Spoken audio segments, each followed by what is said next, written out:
Hello, I'm Barbara Archer, a partner with Hightower Wealth Advisors, St. Louis. With our varied skills, resources, and experience, our ensemble of wealth advisors help you make a plan, make an investment, make a difference.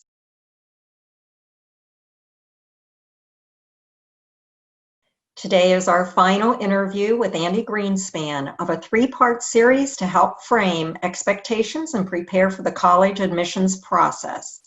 Reach out to us at hightowerstl.com with help to see the first two of this series. Part 3 today, we will address how students can maximize their time at home. So Andy, how is being at home an opportunity for a student to expand and explore? Yeah, there are so many options out there. One of the things that we've all sort of been hit with is our summer plans have been disrupted. And for many students who are planning to go to college campuses this summer for the terrific programs they have for high school students, those have been canceled. But even now, as we speak, there are still an amazing number of online opportunities for students to pursue. And by online opportunities, I mean courses that are offered at major universities that have gone online, special summer programs for high school students that are available in virtually any subject you want, whether it's finance, whether it's medicine, whether it's sports management. They're out there, and it's not too late to sign up for them. So colleges want to see your brain at work in the summer. That's important to note. They want you to have fun, but they want to see evidence that you are continuing to pursue academic or intellectual interests. So finding a way to do that over the summer is really important, and these online courses are a great option. Thank you. So what about their summer extracurricular activities? They're at home. They can't go to their sports camps. They can't go to their engineering week. What can they do to kind of expand their extracurriculars and go a little deeper? Well, and internships. They've canceled internships. Well, there are, if a lot of people who are supposed to be your work supervisors, right, are still working from home, you can get in touch with them and say, you wanted me to be an intern this summer, let's work out something virtually. I was able to find a young lady who's interested in meteorology and would have loved to have been an in-person intern at a local ABC TV station here. I found her a virtual internship. So it's doable. It's doable. And I think you have to approach it positively. There's some things you can continue to do. You can continue to tutor.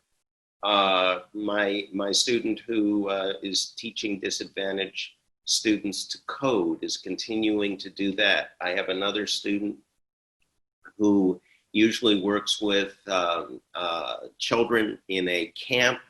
Now it's not as great to do a camp virtually. It's only a 4-day camp, but she's doing that. But there are other wonderful things that can be done. The United Nations is looking for volunteers who can design, edit, and translate. There's one of my favorite volunteer websites is called zooniverse.org. And on that site, you can count penguins in the Antarctic. And this is all research you're contributing to. And you can transcribe the records of Holocaust survivors or African-American soldiers in the Civil War. You can help map constellations and so many other fascinating things. And some of it is transcription. It may not be, something you want to do for 6 hours a day, but look at it this way. You're touching history or you're touching the stars. Leave your brain open to those things because you never know the impression that even transcription of these fascinating records offers may find its way in some way into a college essay for you. Oh, good point. Those all important college essays. Yes. And you mentioned the counting of penguins. Yeah. So what about virtually visiting the zoo, or for your first time listening maybe to an opera, or exposing yourself to a Broadway show? I mean, there's so many options as you mentioned that. My mind's running rampant with ideas as well. Yeah, I mean, this is a time for you to explore. Explore a Broadway, go see a Broadway show online, go see an opera, go see the Grand Canyon online. None, we're not claiming, are as good as being there, right? But explore a new passion. Coursera.org is a terrific outlet for all sorts of courses. Teach yourself or improve a new language through Duolingo or Memrise. These are wonderful things. Listen to TED Talks in Spanish.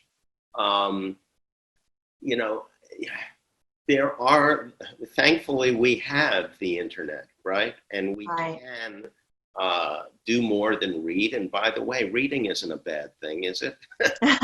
Oh, we forgot that. So the opportunities are out there.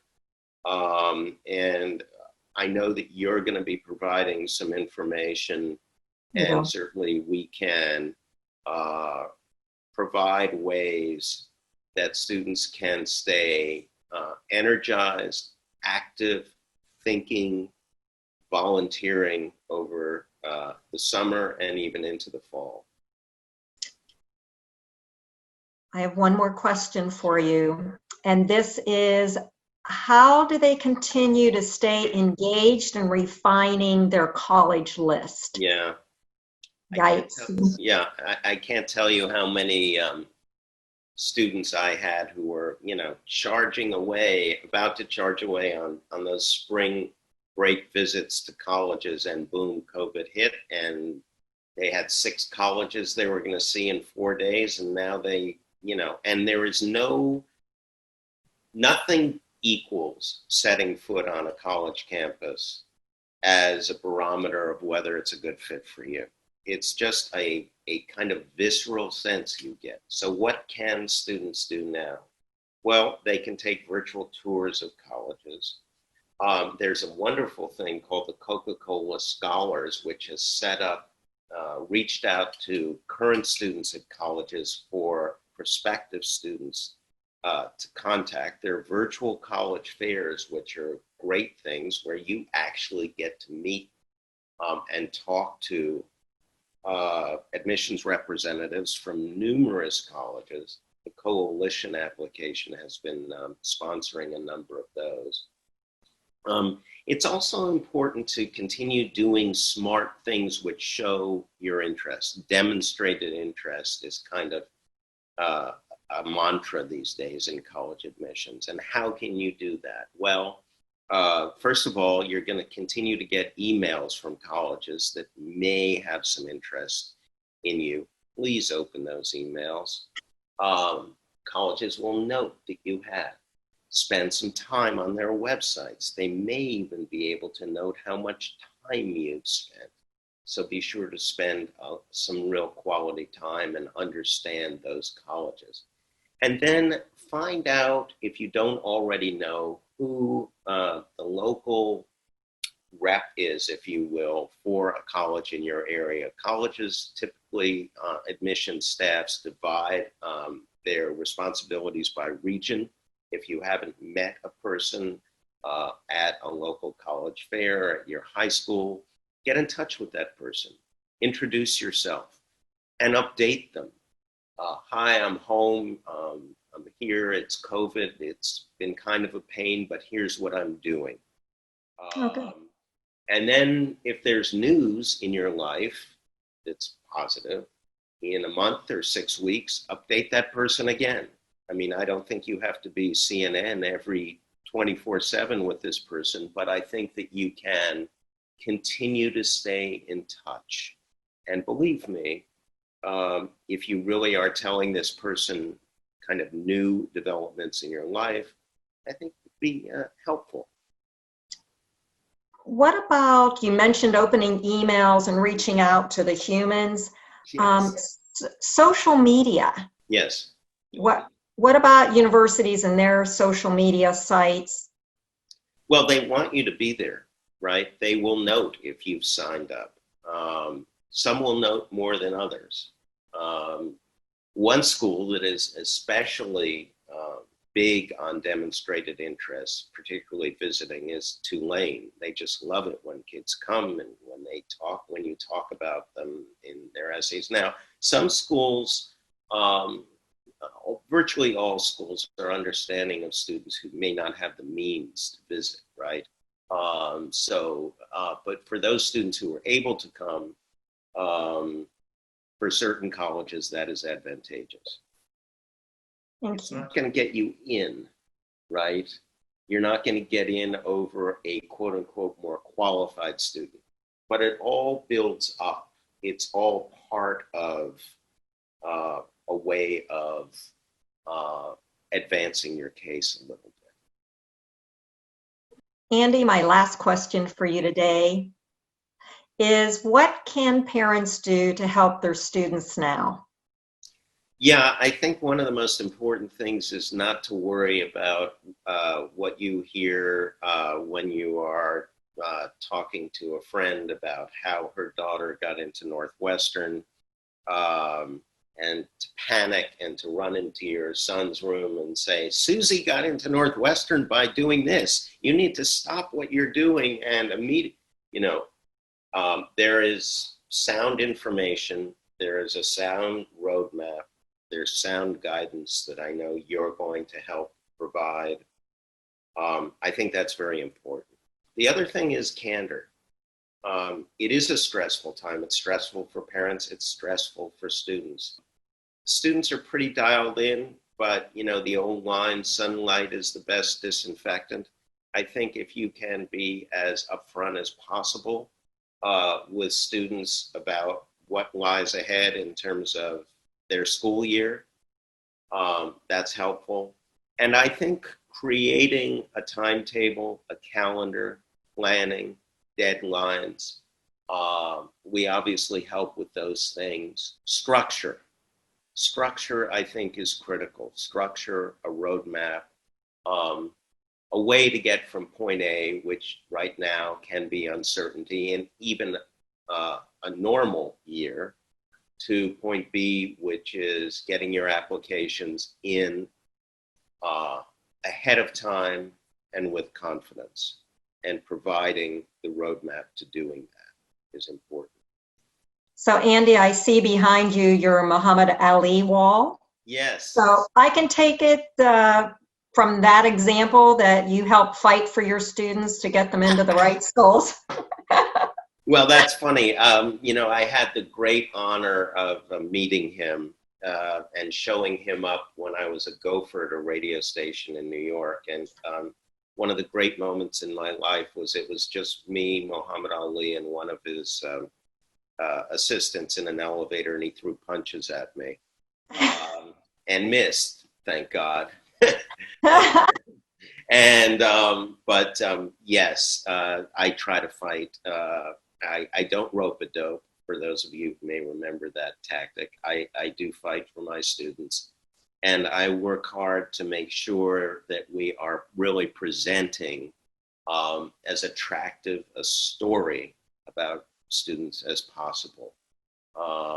And that's what we're really aiming to do, to engage an admissions officer with our kids.